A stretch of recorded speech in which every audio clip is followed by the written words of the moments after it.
Good evening, all. Welcome back to the Clubrooms tonight, where we have our members-only show.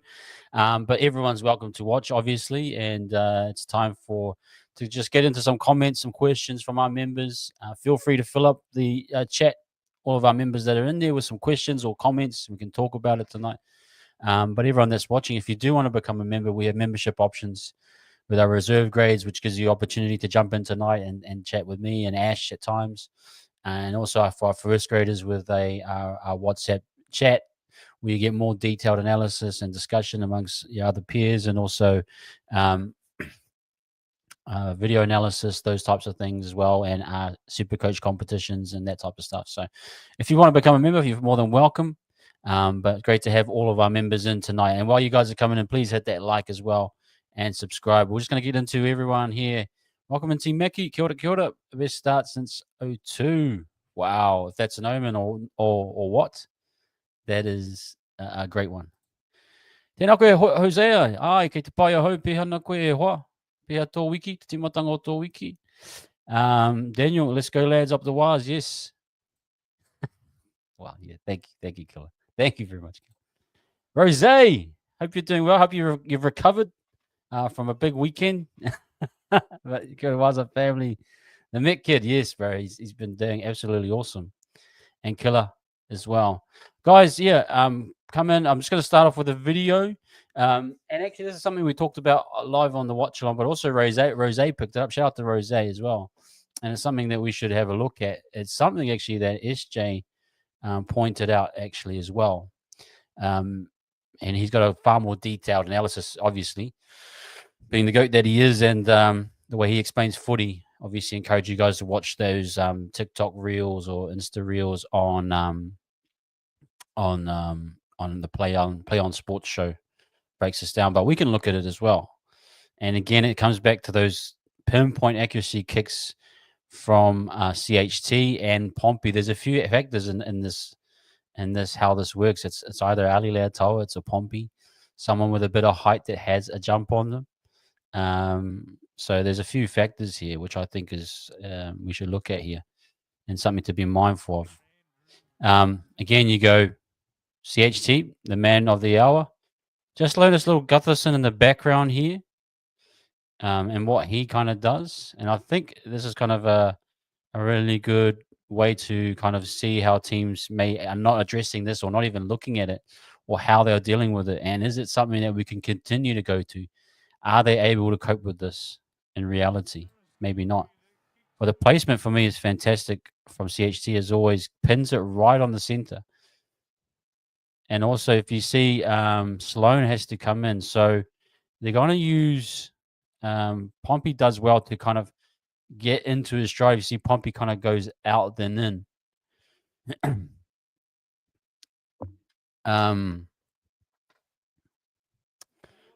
Then he brings in Pompey with that leap. And now the escort there from Sully kind of negates everything that Sloan... Like, this is... I mean, in their eyes, I'm imagining Sloan, they have to get that pressure off of Pompey to give Sloan the best opportunity. But Sully kind of gets caught in no man's land. Flanagan comes in as well. And then Gutherson is really sitting in that spot as well. Now, as we know, with Capewell against the Knights, Capewell, you drop into that spot for the tap back, and then you see Tane hugging the touchline. They get the bat back. Pompey wins the battle. Sully doesn't have any eyes for Metcalf, and that's what I was saying, was that if you're going to do this, if I'm a defender of this, if I've looked at the tape, I'm looking for someone like a Metcalf coming in. So you got Flanagan there, you got others that could squeeze to cover Metcalf. I mean, Sully probably needs a bit more eyes and awareness of Metcalf, in my opinion. And Gutherson should shade to the outside to Tane. We win the battle. Great work, Pompey. Perfect placement for Metcalf. As you can see, Sully's just gone in as an escort. Quick fire pass. Perfect. And just sitting on that touchline. So that's where I think, again, it's like a great reflection of Again, when SJ explained this, this wasn't a fluke. This is actual detailed practice and attacking play. You go up, look at the height Pompey gets on that. That's fantastic. Let's just actually look at Pompey's lead and run. So see, Pompey kind of shades out, then finds his feet, locates the ball, and that height. Look how much height he gets. Metcalf tap sits right in the perfect spot. Quick hands out. Now, my only fear of this, but I actually don't. If you kick it in that type of spot in that location, I don't think you'll have any issues with a breakaway try. For example, say if Sloan wins it and taps it back to Gutherson or someone behind him, there is space between um, Metcalf and Tane to kind of have a breakaway. But this close to the line, I actually don't mind it. I think it's very coverable. But it's a great try, and we should continue going to it when we have the aerial advantage. Now, people say, well, Tane probably can get targeted in the sky. Well, what if we come up against a shorter center? Pompey has the jump on them. Could we go to this play a little bit more? You probably could. So just something to be aware of. But again, the execution twice in within the space of 2 weeks is absolutely awesome. But no doubt you guys are already aware a lot of this stuff. And shout out to Rose bringing it up as well. Um, yeah, it's a great play. If the winger doesn't bait catch, it is one on one. He can tank. He can't tackle you. Yeah, very good call. Thank you, Tahi. CHT's kicking game has gone to another level. Obviously, told to work on it this offseason. It's those kicks, that kicking range, and if you think about it, if you got someone like Pompey or Leotoa that can compete in the air, like Pompey, that's a benefit. And I know people are they get into the argument of Berry versus Pompey, and but those are some of the benefits of Pompey's game. He is legit playing high quality football at the moment, Pompey, and you got to acknowledge that. CHT has been really good, taking a lot of pressure off Metcalf, being a really good partner, best he has ever played, in my opinion.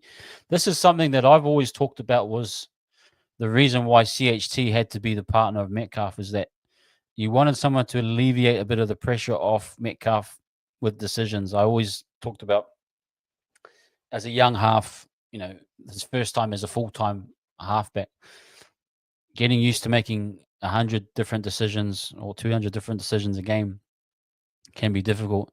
So having someone like CHT take some of the mental load off in terms of the kicking, fifth tackle options, all those things, and he's done a really good job. That actually is the difference maker, in my opinion. So the two of them together, are we at week 12 yet? Round 12 yet? If we are, look, I said decide once you get to round 12. So far, for me, we absolutely trust this halves combo going into the end of the year and into the future. Look, Tanner Boyd is knocking on the door, but if they're playing at this level, and after half a year of my personal analysis, they're doing a great job. Southside man, good to see you. Good to see you, my man. It's a perfect expectation of chaotic part of the game. Defenders can't hassle the Warrior trying to recover the ball, which every team start to do it. Yeah, and it can be difficult once you get in the flow of it, and if you're not prepared for it.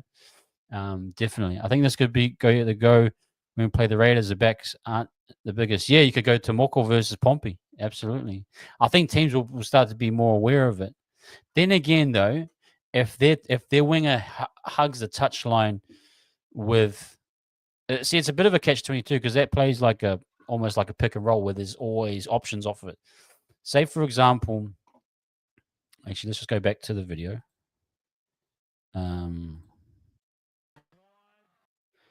Say, for example, the winger sits on his touchline, right? Stays with Tane. He doesn't come in. You have Pompey, or what could have a Pompey with a one-on-one on Sully. Sully's not in the best position to have a build-up run against that. What that then does, it has to squeeze Flanagan to come and give a kind of a Flanagan has to come in and give an escort. Then it gives Metcalf the option to sit a little bit wider, maybe on the other side um, of Pompey. If he bats it back that way, then he gets Metcalf 2-on-1 with the winger. So there's some things I think definitely you could use this to exploit. If you got someone that dominant like Pompey that can get up there and nail it, and if it's the main thing is, can CHT put it on a dime like that regularly? Why can't it work? You know what I mean? So I think you're bang on about that analysis with the Raiders. So definitely. Serrato and Webby are the best two coaches in the comp right now after working with Ivan for so long. Very impressive to think about. Yeah, it's great. It is great. It's great to see that. I mean, Serrato's killing it too. Um, Serrato's been very, I give Webby the more of the credit because of the way we have to recruit. We have to play our juniors. We have to develop.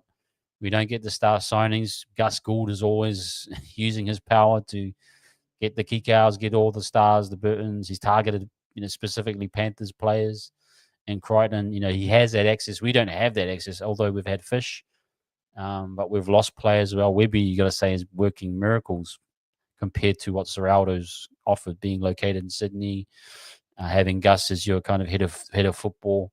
But yeah, they're probably the best two coaches working at the moment, and it's great to see them battling it out. I think Serraldo versus Webby is like the new, what was it, Bennett versus Bellamy or whoever it was at that time. I think this is the future battle of the coaches that we're going to see moving forward. Hey, bro, do you see our lack of putting up big numbers against some of these lower teams a problem? The argument would say probably. You probably get caught out eventually. I think the issue is that we can generate points. I mean, we've seen certain teams that you can definitely score more. I mean, we scored a ton of points on Cowboys, but also we leaked a few. I mean, that game there, you're probably thinking if the Dragons had a bit more clinical halves, they probably could have got over the line a bit more. But at the end of the day, this is, for me, we still got room to grow as well. It's not like our attack's polished and that we're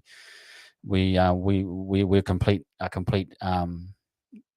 With the puzzles finished already, where there's pieces to figure out, I reckon. But I think once it will come. I mean, certain teams. I'm thinking definitely certain matchups you're going to struggle, like Raiders, Storm. Those teams, I think, genuinely beat us because they have that strike power that we just can't deal with. And you saw with the Tigers as well. They can't deal with that pace, that volume, that power.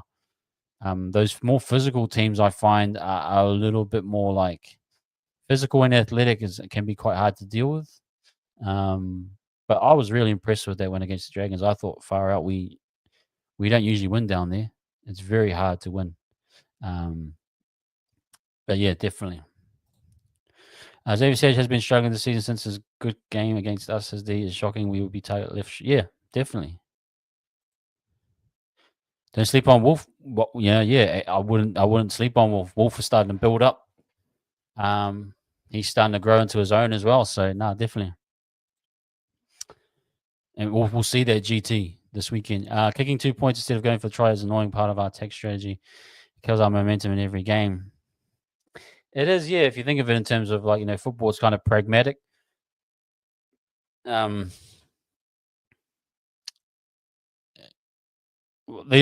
argument to it though is that it builds scoreboard pressure, and the subconscious it starts to put the pressure on the opposite team, and you hit the teams we've played against. If you're going to be in all honesty, barring the Storm, those teams have faltered under the pressure of scoreboard pressure. So, for example, the Knights, once we got that 12 to 4 point lead, they just started throwing the ball around. Couldn't keep up, couldn't maintain it. So they had to start throwing passes all over. The Dragons had a few of those moments in the first half, but they kind of found their feet, and then they nearly could have won it, absolutely. But the Metcalf drop kick also put pressure on him. Val Holmes cracked under the pressure. Who did we play the other week? The Cowboys muffed the ending of that, fluffed their lines in the last game when they had opportunities. So I think there's an argument to say that scoreboard pressure, when it's on and you keep the points ticking, it's good. The counter argument to that is that if this game is about getting 4s and 6s. It's not about getting 2s, unless you can get 2s like every 10 minutes, every 5 minutes. fours will always beat twos. It's just like threes will always be 2 pointers in basketball. So you are running a risky line. So it's something that you have to be aware of. But I definitely think if it's going to be exposed, it will be exposed at some point. But that will be because the game, they're just those teams that can explode and score points. But yeah, something to think about. T. It really is something to be aware of. Chris, in line with T, you guys have a point. I think yeah, I mean, look, people are criticizing us for being top two with only a plus, was it a +1 or +2 points differential? If you've looked traditionally at rugby league um, ladders, which I always have, because we're always thinking, can we make the 8 most of those years? But traditionally, the higher up the ladder, it should be a bigger points differential, technically, usually. Teams that haven't had that big differential over the years have been teams like the Raiders, who probably in the top 8s have had probably the lower points differential. But they start to drop down into the 6, 7, 8 position. If you're top 4, usually your points differential starts to really pile up. So again, I'm not saying that we're not the finished product either, but I think you got to give it some time to say um, that, like, hey, we're winning real tight games. You don't want to win tight games for the rest of the year. You run that risk, but then again, it shows you're resilient. But you want to get to some point where you want to dominate. You want to have games where you're building. You're smashing teams by 30. Like, you want to have games like, and this is probably the different thing as well, is that those games can skew your points differential too. Look at Storm. They put 2 performances against us and the Tigers, and they've already got probably 100-point differential. Just took them 2 games to do that. That's a bit skewed as opposed to constantly winning by 10 to 15, 20 points, which is what we should try to do. We should obviously try to kill someone by 50, like we did the Rabbitohs, but we should also try to beat teams consistently by 10 to 15 points, in my opinion. You know what I mean? Then you're saying, I think our points differential highlights the fact that we do let teams into the game. It's fixable though, and we do have a knack of winning those close games. Yeah, like Webby's big argument was that we weren't winning close games last year, and it was true. And now he's proven that with Metcalf, with the spine players, with the team really bought in, we can win the close games, which is great. We want to know that. Now we want to see, can you put on a 80-minute performance that shows against a quality team that you can really start to grind the gears and go up the gears, so to say. Look, you've got some massive games coming up. You've got the Dolphins here. You've got the Raiders at home the next week, which will be fantastic to get an idea of where we're at. So there's heaps of options there.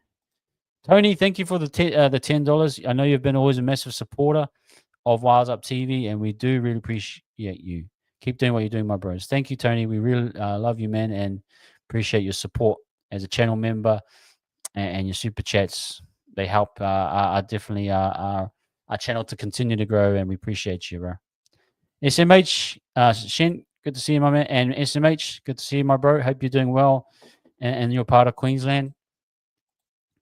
GT saying, we've been a bit hit and miss with our attack in the opposition red zone, though taking the 2 is a safer option. In my opinion, we don't really run plays much, so I'm not that confident in us getting the try. Okay. Yeah, you could argue that. I look, we are kind of a team that takes points when they come. We don't overly, although a lot of our tries have improved. I thought the game against the Cowboys was one where we really started to show our attacking structure and flair. Maybe it's not consistent enough. Webby wasn't truly happy with the performance. If you talk about the press conference comments, but definitely, we should be trying to improve it and build a solid performance. I mean, you look at some of those 2023 games, by the midway and over the midway point of the season, you had some games where we absolutely destroyed teams. Like, remember the Sharks 42-12. I think it was at home. There was a few other ones. That's maybe where you're thinking, I'm thinking Metcalf and CHT are showing signs of that. Can they go on and do some more performances like that? I think we've got time to show that, which is exciting too. And maybe that confidence builds. Thank you, Hosea. Yes, please hit that like and subscribe. Hosea again. Poor Tiger's getting smoked. It is. It's I've got a soft spot for the Tigers. I've always kind of liked them, but it's a shame. Injuries to Bunty and Ford. What do you think our bench looks like versus the Dolphins?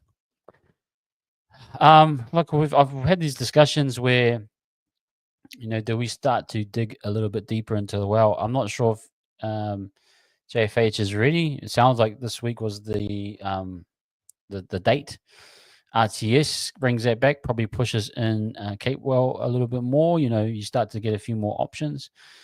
Bunty and Ford, if they are out, look, Dimitri probably has to play a bigger role. I'd like to see that. I'd like to see Dimitri tested with a bit more minutes. He's doing really well. I think um, Tom Arley for me is kind of, I feel like a guy that's been on the outside a little bit.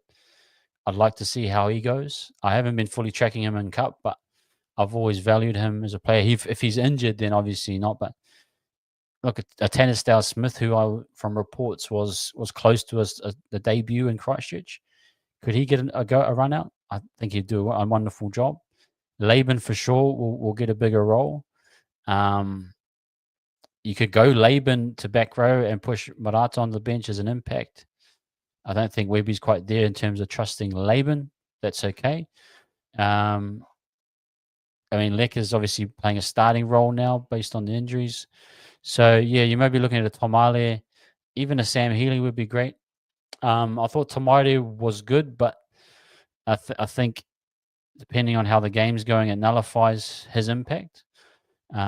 So maybe you look more of a Sam Healy, a bigger body to compensate for the loss of Bunty and Ford.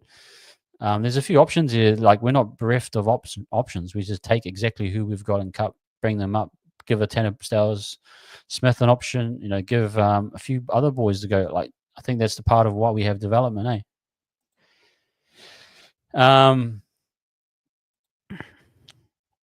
Absolutely.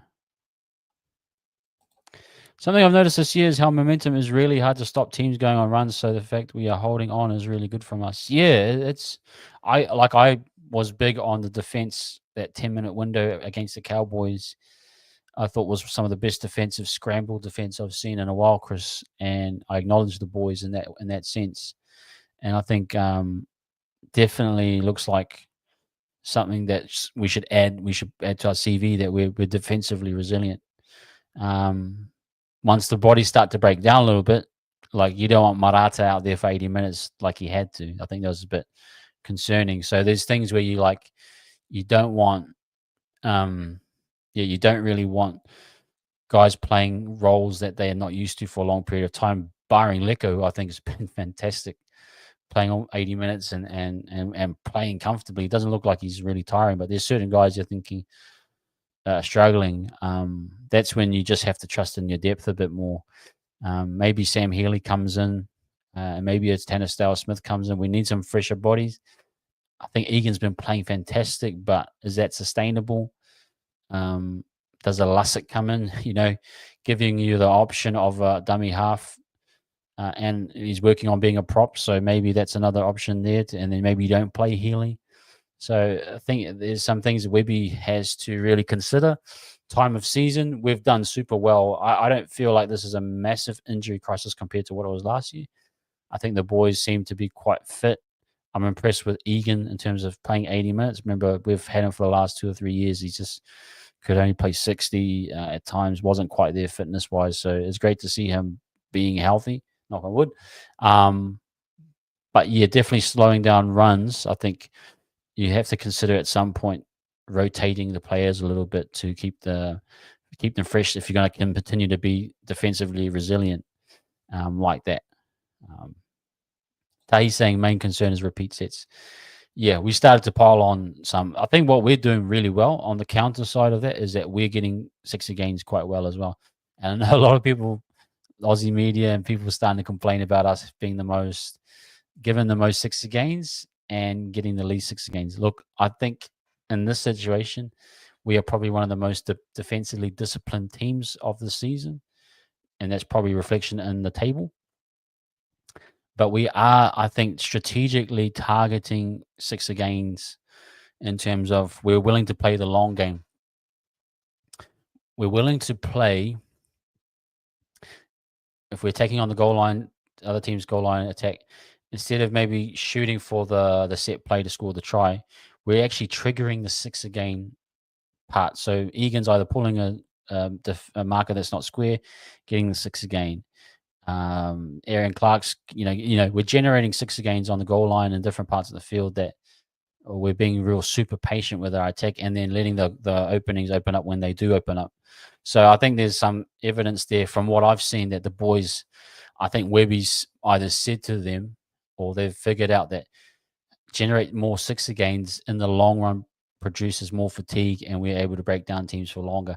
It actually makes them defend longer, which then, we score our points. But if we're not a high volume scoring team, it means that when they're attacking us, we do less defense based on a time and position situation. So I think there's some kind of logical and statistical reason as to why we're given the most 6 games. And I think it's intentional. That's what I'm trying to say. Evening, Dom. Good to see you, my man. Daniel saying, I like the fact that we have involved more heads up footy rather than set players and block players. Last year we saw teams figured out that the great teams know how to do both. I can feel it coming though. Yeah, I think it's growing. I think it's developing. I think you need a bit of everything. You need a bit of structure and you need a bit of off the cup. I think what Aaron Clark has done is kind of really take away the set and this is to go with what Rose was saying, was that I think if you hit a point that Rose made with me, and he might at some point get a chance to explain it, but was that Dylan Walker was actually holding up the play and was limiting the attacking style of a Metcalf. And actually, you can start to see that as warranted because if you notice with Aaron Clark, he's not a tip-on guy. He's not really a tip-on guy. So what he's actually doing is he is shaping to maybe play out the back, but he's mainly shaping to run. And because he's such a powerful runner and he's dominating that part of the field, when he is going out the back, it's really setting up options for Metcalf. And it's not so clear, okay, tackle 2 now means we're going to go ball playing lock, play through the middle and out the back, that type of thing. So I think with Aaron's style, and actually Barnett said this, that Aaron isn't trying to mimic Tohu or what Dylan was doing. He's trying to be Aaron Clark. So maybe we're seeing an imprint of Aaron Clark's style on the team and how they attack.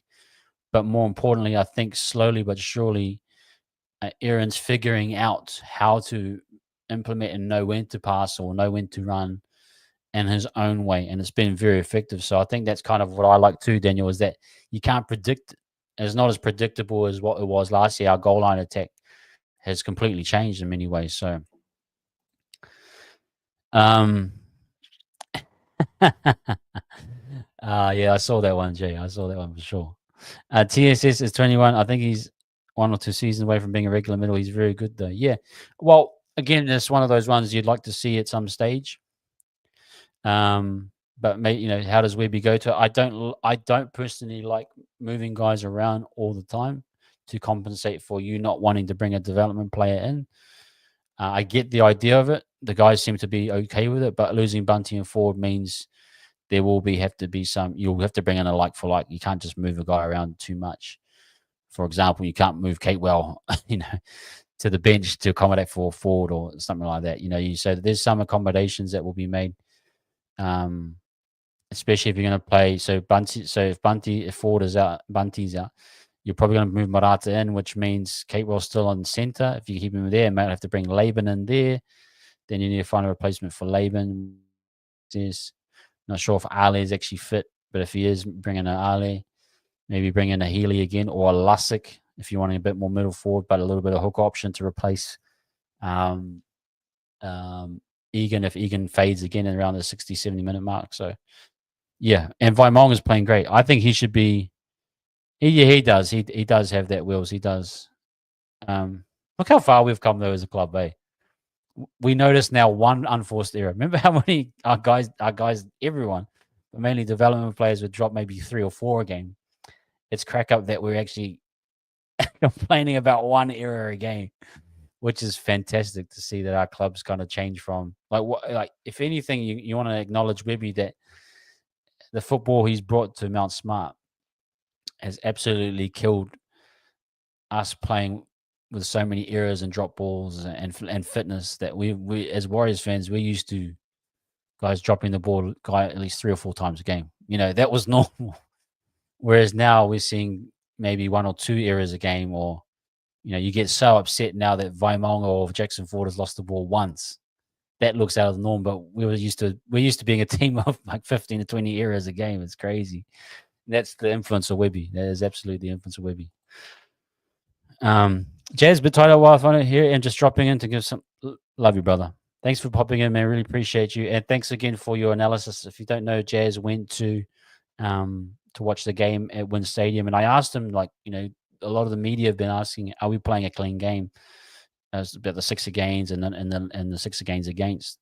And Jazz really gave some good points that actually, yeah, we're pretty clean. Yes, there's some moments where we probably are being penalised fairly. I think from his overall analysis was saying that, look, we're playing a pretty clean game. We are getting penalised fairly. I don't think it's anything unjust or untowards.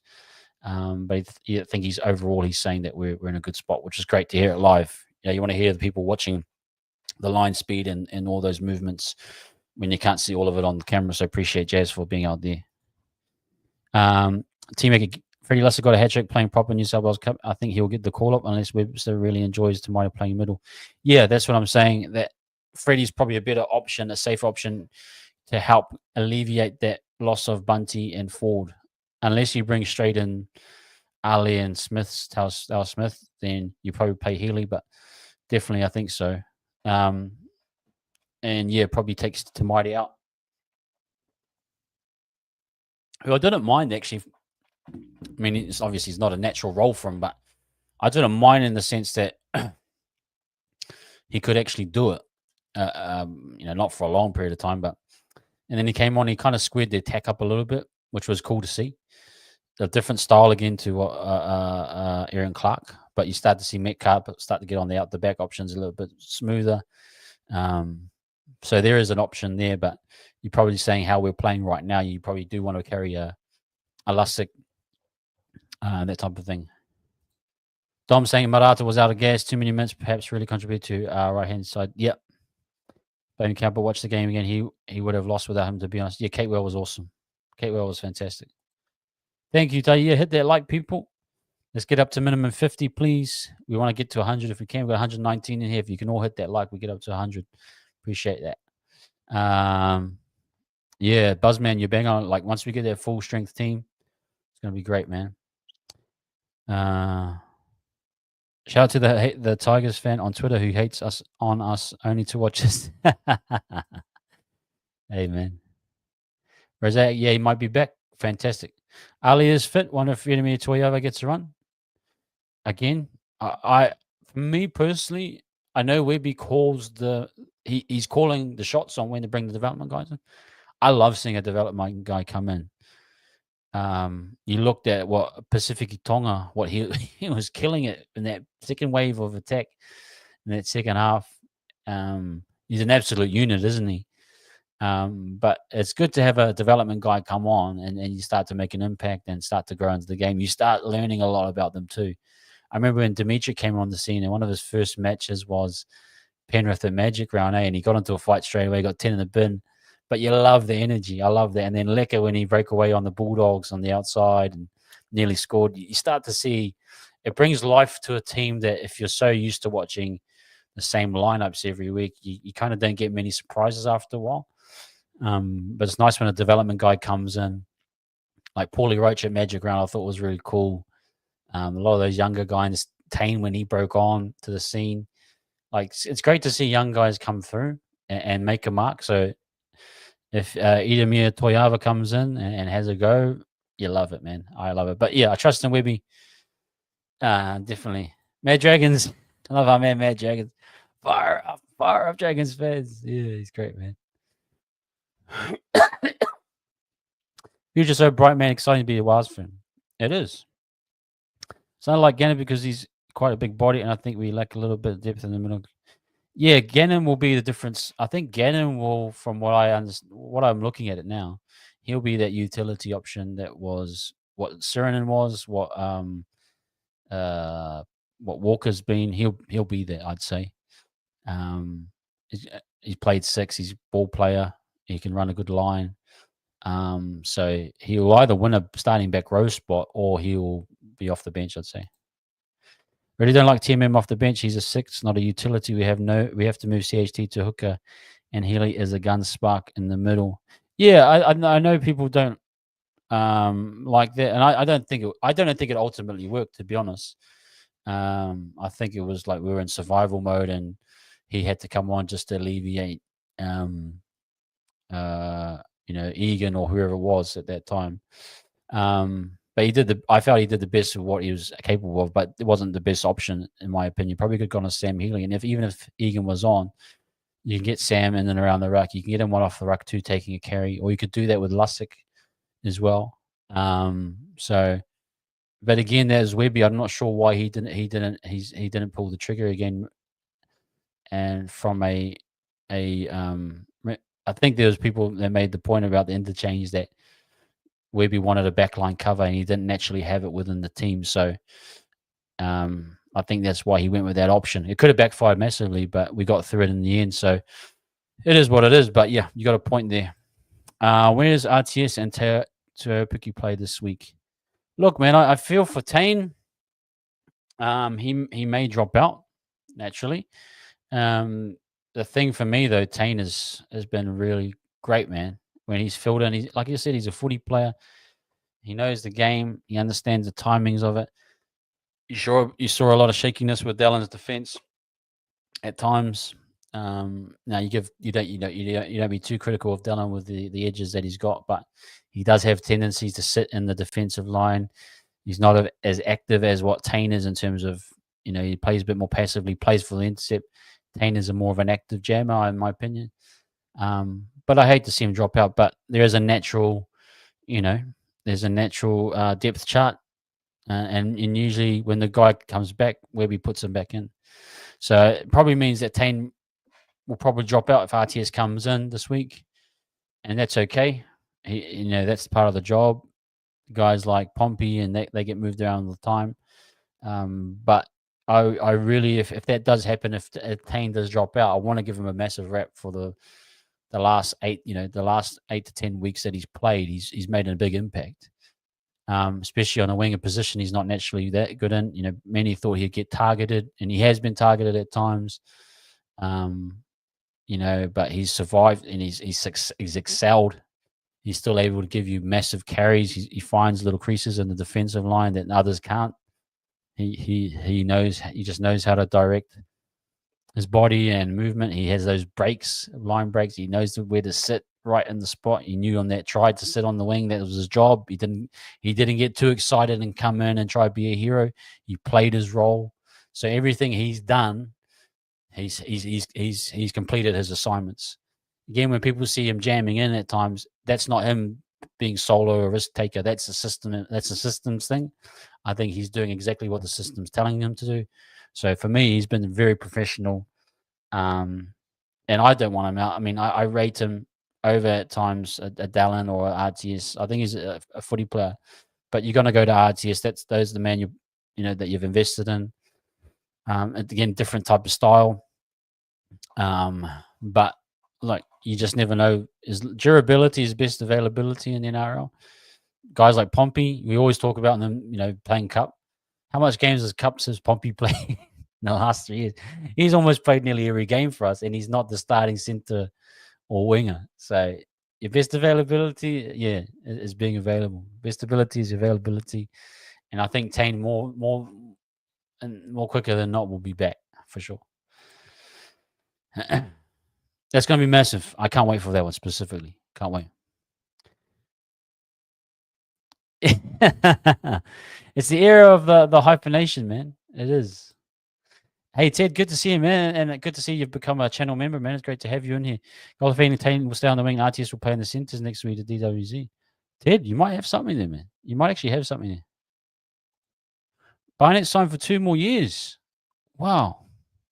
I need to look that up. Is that just a recent post? Must be. That is fantastic news if it is.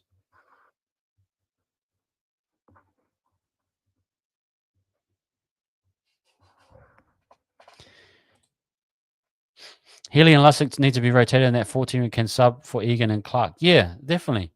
I think Webby needs to look at that for sure. If RTS plays this week, I wouldn't be surprised to see CNK in the centres. Those legs have seen a lot of mileage this season. Yeah, it's so weird with CNK. That was the other thing that Jazz was saying when he went to the game, was seeing the amount of work CNK does on the footy field. And, it's a ton of work, but he seems to get up for it every week. So I don't think it's going to be necessarily that he will go to centres, but I think he's an out-and-out fullback, and Webby obviously extending him holds him in high regard. And although his body looks like it's about to break down, he keeps putting in performances. Pompey is the acting manager who has been acting manager for yeah, he's been on the job. We're supposed to find a replacement for him, and he's been the 2IC just running the ship for so long. 52 likes. Thank you, man, everyone. Keep it coming, man. Let's try to hit the 100 for sure. Love seeing Michael Jackson done. Yeah, pickle juice. Yeah, man, he's doing the Elvis Presley there. Shout out to the bro tape for that one. Gonna need Tane to jam in against the Finns. Yeah, I mean, you might do. You actually might do. The home game against the Raiders is Origin 1 week. 1 week, we have a chance to beat them on our home ground. Great. So that's where we start to benefit from the Origin. Actually, guys, let's go and look at a bit of a ladder. Eh? Should we have a bit of fun and look at a bit of the draw? Just go over this side. Actually, just look at a little bit of ladder.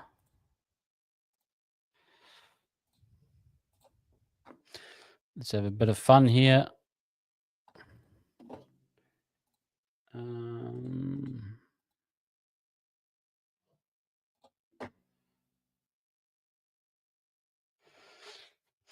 So let's actually look at those points differentials a little bit, eh?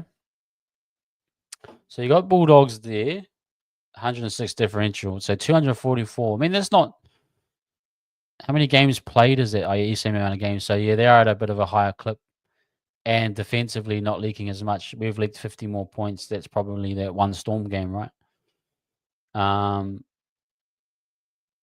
Go down to the Storm. They're on the 312 clip. That's insane after 9 and 120, 72. So just a slight tad lower than us. But you're saying definitely their attack is probably on a higher level, right? Interesting, though. You drop down here to the Raiders. I mean, they're absolutely killing attack-wise numbers, but they're leaking. Oh, they've had an extra game than us as well, but they are leaking a ton of points too. Yeah, the Sharks have played an extra game, and they are on 245 and minus 180. So, yeah, I think some of these teams are definitely taking more points. You'd probably say just got more threat. Cowboys starting to leak a bit. Broncos can score a lot but also leak a bit as well. So I don't think we're too far off. But yeah, you'd like to see us with. I mean, like we've got the lowest points in the top 5, top 8 at currently, but some get played 10 games, so it's a bit skewed. Defensively, our numbers are below 200, which is how many teams are below 200? 1, 2, 3, 4,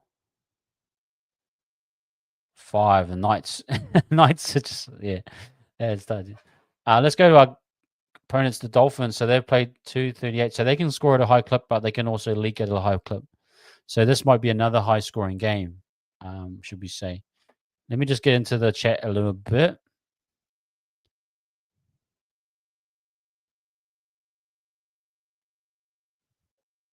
Yeah, it isn't a bad idea. It isn't a bad idea, Chris. I respect it too. I respect it. Hens, thank you for joining us, man. Hens Jr. Welcome in, man. Yeah. Hey, Wanu. Welcome in, man. Thanks for becoming a channel member. Great to have you, bro. CNK barely makes any tackles. Probably why he has so much energy. I don't know if you're trying to be funny there, Southside, but it sounds really funny, that one. Yeah, shout out everyone giving up to Hens up. Great to have you in, man. Good to be amongst the chat. Beats commenting on posts on FB. Oh, hey, Hens. Yeah, thanks, man. It's good to see you. Dan, mean the trusted lads, but it would help if it was hardy raining in Brisbane this week and stuff. Yeah, a drier track has been quite tough. Yeah, let's go to the draw now, man. Let me just go get our team one up. I mean, look at this. I mean, yeah, we did put a ton of points on the Sea Eagles. I mean, high scoring games. I mean, there's some games where we are a little bit lower, but Dragons we did put on 26. You mean the Storm absolutely killed us. Close game. You know, averaging about 3 to 4 tries, which is not too bad. And then a tight one there. So we got on a 4-game winning streak. That is fantastic. Let's hit this part. Dragons. Dolphins. Yeah, Suncorp. I love playing at Suncorp. I enjoy watching the games at Suncorp. So, look, that can be look.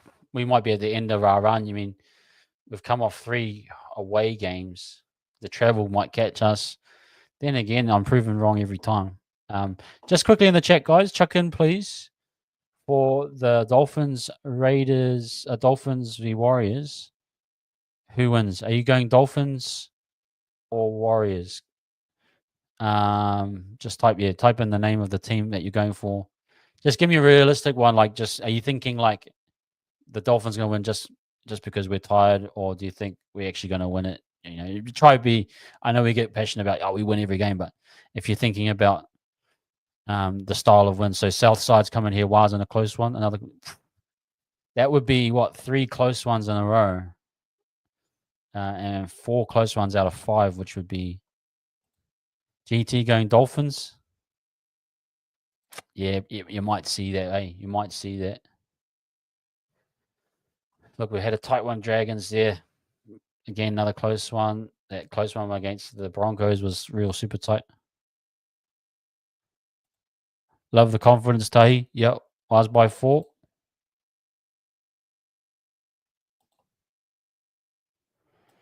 Bro, our fan base has been mean, eh? Like, absolutely been killing it. Shen.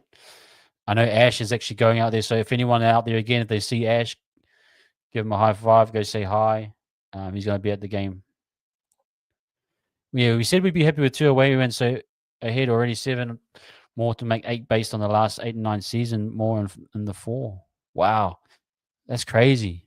We're already there, man. If we nail this one, I'll be super impressed. I'll be super impressed as well. I think like I've like could it be a little bit of fumes on the end of a massive 3-week run away from home? Technically 4 playing in Christchurch.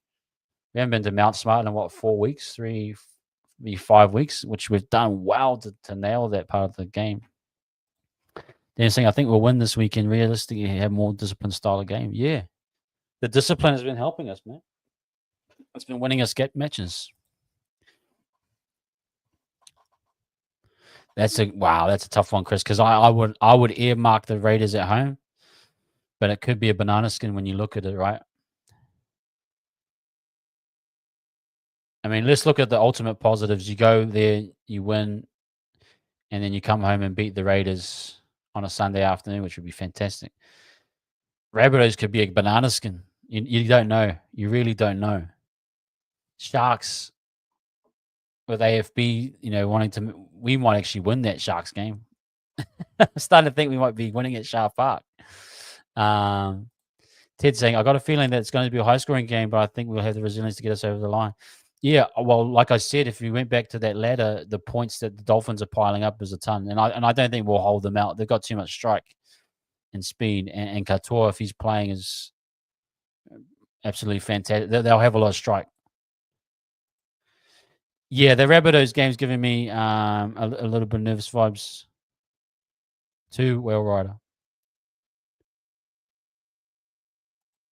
Hey, Hans, great to have you coming, man. Obviously, stay locked in. Raiders would be filthy if they let that game go. So they'll be wanting a big week against the Warriors, trying to spoil the party. Yeah, they will. They will be really locked in.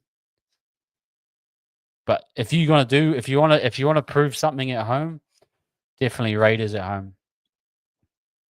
and they're tough. Remember, we had was a golden point or field goal that SJ got us the game. GT saying Finns struggle to get out of there. Half of the Wilds can pin the Finns in their half. I like that, GT.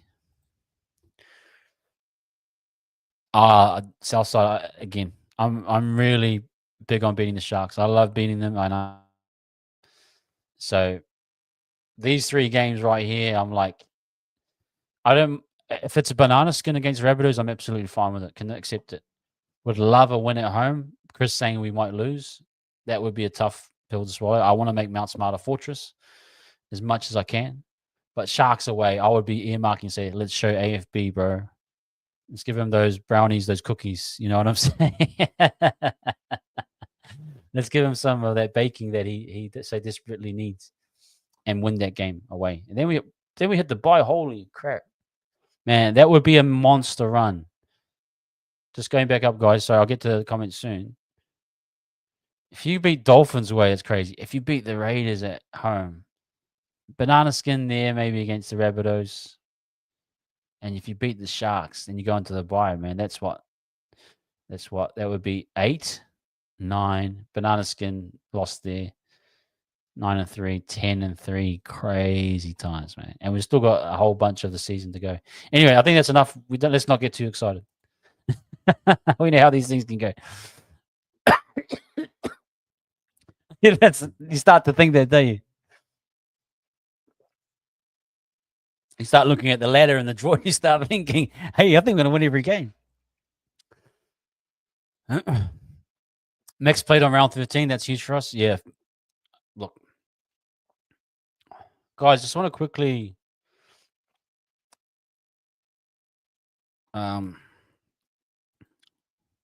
yeah, Kings of the Clutch. Yeah.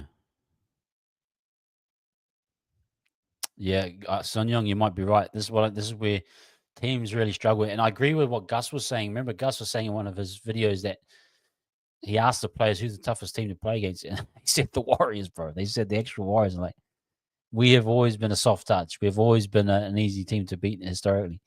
But that teams and players are now actually like saying like, no, we are legit. It's fantastic. How many players will the Raiders lose to Origin? I don't actually have any idea, Ted.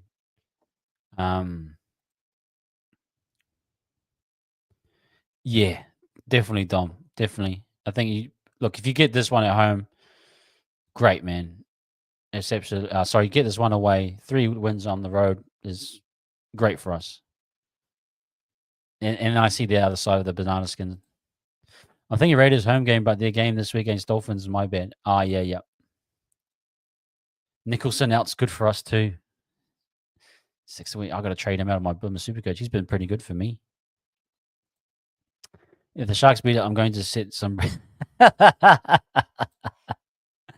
Only so much due to Latrell will win comfortably. Yeah, Latrell is that kind of difference maker, but team so much that they start to implode. I mean, maybe Latrell does a full arm swing like he did to SJ again. I don't know.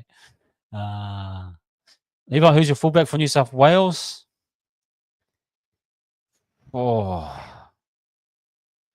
that's a real tough one. Who have you got, Hosea? Chuck, let me know who you're thinking. I like Teddy in the set. Like what I saw from Teddy in the centers against the Kiwis and the Pacific Champs. I thought he was deadly out there. I'd love to see Teddy out there Travojevic, in the centers. So I'm thinking Travojevic, if he's fit and healthy, they'll probably go him centers. Does that leave the spot for Teddy? I mean, Teddy's been playing pretty good from what I've heard and what I've seen. Every game crazy out there.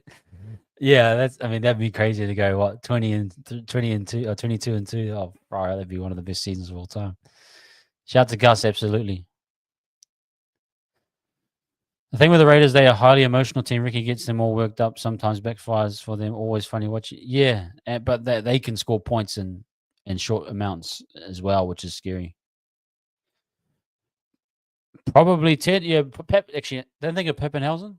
He hasn't gotten a look in. I think his time is due. Not sure if Teddy is really. The Kangaroos moved on from Teddy, and or did they move on from Teddy? I'm trying to think who the Kangaroos fullback was, yeah. But oh, they had Dylan Edwards. Dylan Edwards, maybe you go Dylan Edwards. You like actually move into that. Dills has had kind of a off start to the season. Sorry, Dylan Edwards was the fullback for last year. I would probably go him. But yeah, something Edwards or Teddy. Yeah, Edwards or Teddy. I think Mitchell back in the centres. You just it scares the living daylights out of the Queenslanders, man. When he's in the centres, they actually shit the bed whenever he goes out there. So you got Teddy and Travojevic far out. There's some again. That are they healthy though? You know,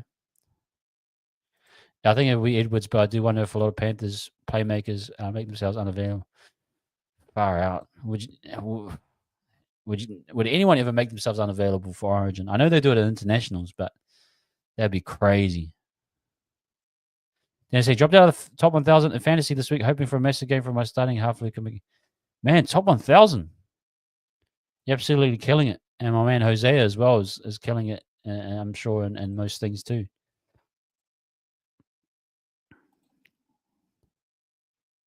Oh, you got best and crit in the centres. Far out. You're thinking of all the talent that the New South Wales team's got now. But this is when it starts to become too difficult and you pick the wrong team. It's when you have too much of abundance of talent and you start to overthink it.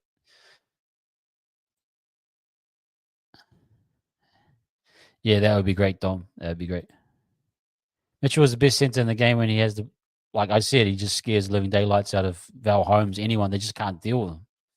He's just too physical. I'll probably go Tommy at the back. Tommy's hit and miss sometimes. Maybe bring Tommy off the bench. I have no idea. Trowell and Crichton. I mean, Best was great in that series too last year, but the Trowell just scares people in the centres. He's just a freak of nature. It becomes like an English conversation, not an English conversation, but like it's that fear. Like whenever I saw English play, especially in the Kiwis, whenever he was in the centres, just terrified me. Literally terrified me. I think the Trowell has that power too. So I think Daly just doesn't need to overcomplicate it. You pick your quality, you pick your stars in the spots, and you trust that they'll deliver. You know, that's when I think if you start to get too cute, it starts to get a bit too, yeah. We aren't nearly as depleted as other teams. If we are on fumes, Dolphins are on their last legs. They've lost Sun Young. Then that's a great point. Yeah, I haven't really been checking Dolphins, but like I don't think we're on fumes as such. I think I don't even think we're in an injury crisis like we were last year.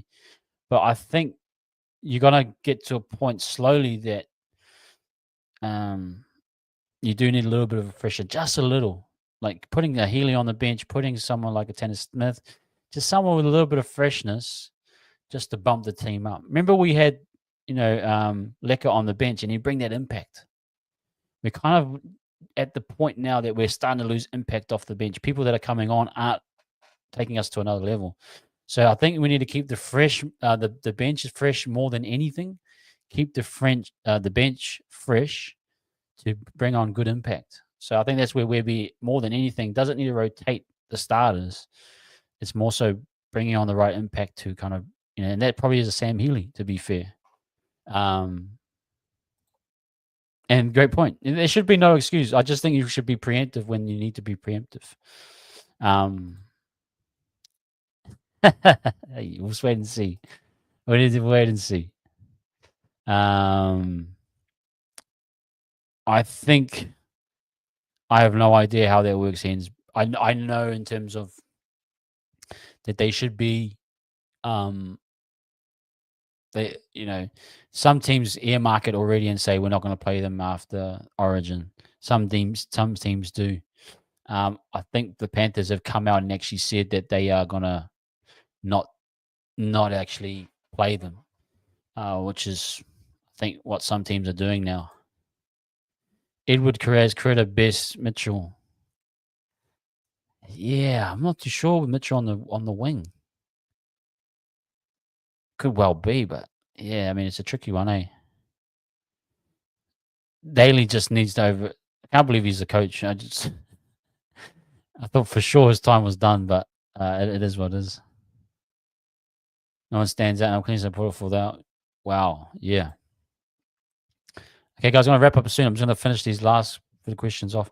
Whoever was asking that last week about Darryl Halligan and kicking coaches, I asked him at the game if he was working with any of the Warriors boys. I knew he does already, and he told me, oh, too many. Okay, that must mean that, yeah, I think that's it. There's a few of them that are really working with a bro. They get the Saifidis back. Hey, GT, thanks for dropping in, man. Have a good one, man. I think Fish is back, Devontae. Good to see you, Devontae, man. Thanks for popping through. I think technically from people comments I've heard that he is back, but we'll wait and see. I mean, it looked like RTS was coming back this week. Might have to hold off on that. Okay, I see what you mean, Jazz. I see what you mean. Daly just needs to let the players do their thing. New South Wales have a rare vein of top tier talent right now. Most of them are top three, if not the best at the position. Up the Blues, yeah.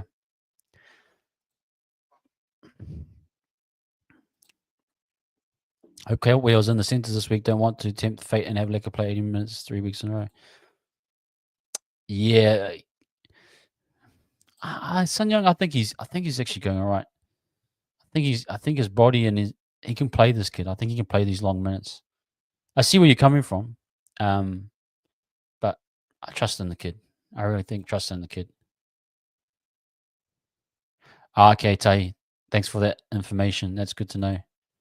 We play the Panthers after the Perth Origin, so we won't face Nathan Cleary at least. We need the fish. How long is forward out? Yeah, let me just quickly look at the Warriors news. Warriors Kiwi. Quickly, guys, what do you think of the new jerseys? Just a quick comment in the chat about the jerseys. I thought they looked great. I think it actually makes it look like the jersey really pop out. I know a lot of people will be getting one of these. They look fantastic with that one NZ. And I like the collar too. That kind of line through the black there. Yeah, really cool, man. He's done a great job, old Louis. Even in his business, really, really good guy, Louis Brown. Let me just quickly look at team news. There is usually a injury list. Can anyone see it?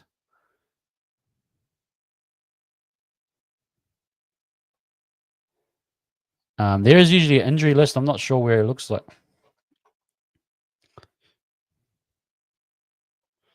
but I'm not too sure.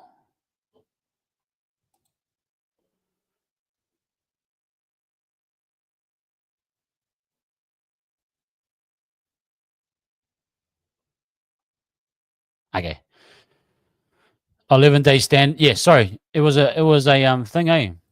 Yeah, so 11-day stand down. 11-day stand down. Yeah, bang on, teammate. So it will be a miss this game and come back the following week. Jersey's fire, eh? Yep. Zero Tech was saying Southside that they're back this week. You Cat 1 HIA, so 11-day stand down. So miss this game, back for the Raiders game at home. Bro, Hosea, you're bang on, man. All Black is vintage. It looks great. It looks really, really sharp.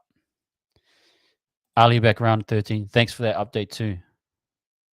NRL app. Yeah, I actually got to get onto the NRL app. Bunty knee is an issue. Yeah, that's it. That is the knee. That is the knee. Okay, guys, we'll leave it there. Thank you for popping in for members show. Thank you for I just want to shout out Tony Dubb, that super chat, mate. We appreciate you tons. Hens, thank you for becoming a member. If you are depending on what member you are, if you're a first grader, you'll probably see it in our community page, the link to join the WhatsApp. If you're not, it's all good. It's great to have you here on our members nights and chatting and getting your questions in. So we appreciate that as well. But thank you for joining with us, Hens. Thank you, Daniel, man. Appreciate your love and great. Actually, you've got really good opinions, man. Really good to hear your thoughts. Yeah, man, Dynasty's been gold for us as well. Yeah, thanks, Southside again, and Team Mackey, man. As always, man, great analysis from you, bro. Great contributions. Tahi, our moderators as well, and Jazz and Hosea. Um, great to have you, man. Hens, we'll no doubt see you around. 69. Thank you, guys. It's massive. 69. Fantastic number. Sorry. I'm being silly, but yeah. My wife just told me shut up. Enjoy, guys. Have a great night. We'll see you tomorrow night. Strictly, great stuff. Hope you've been well too, man, and hope the content's been doing well. You, no doubt have been having a great stuff with your content too. But anyway, guys, see you tomorrow night. Ash will be on, I think, tomorrow night. Just earmarking, letting you know now, guys, we won't be having a watch along on Saturday night. Got to have having dinners with Ash. Going to be at the game, and I'm having a dinner with some new friends actually. So I'll be doing my pleasantries, and then I have the game on in my on the side somewhere as I'm having a conversation. Nah, but I probably won't be allowed to. But I'll be enjoying my I'll watch see what the score is afterwards. But yeah, we'll try to do as much content as we can. But no watch along. But see you tomorrow night here at 8 p.m. Okay. Thanks, Buzzman. Thank you, everyone, for coming through. Have a great evening. Up the wires as always. Stay safe. Peace. We'll catch you tomorrow night at 8 p.m. See you then.